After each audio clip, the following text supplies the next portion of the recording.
Hello, this is Michał Kłakowski from Software Science 101. I'm glad you're here with me today. Last time we have spoken about measuring the value that your project is providing to the customer and understanding what is the probability you're going to close. Today we're going to be focusing on predicting timings, how quickly you're going to close your project.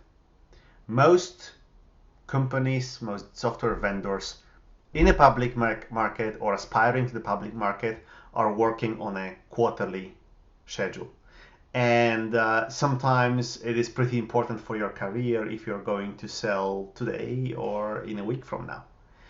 So in order to assess that, we need to, and avoid the slippage of the project, we need to understand two critical things. One is decision process, the other is the paper process for the deal.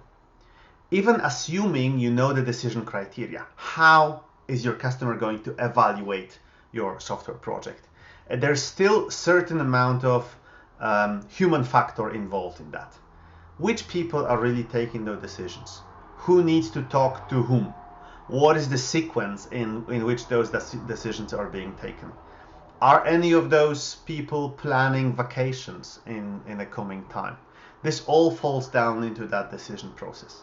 And then there is a paper process. Assuming that the company wants to buy software, there is a certain amount of people who needs to literally sign the paper in order for the PO to be valid, which is also defined by internal policies of your customers.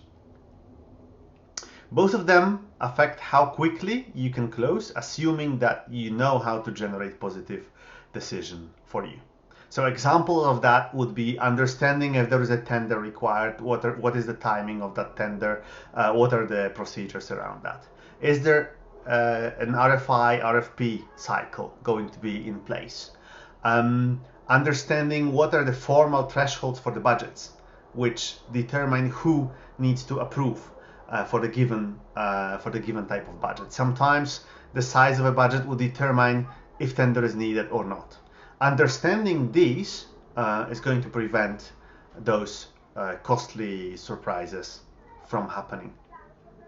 It's also a good opportunity to ask yourself whose support you need on the way and map out those people. It's fair to say I don't know, but that's a signal to go and research them.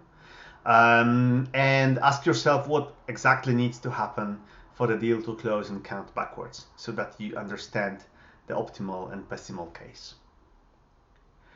In next episode, we're going to cover MEDDIC. We're now ready for that.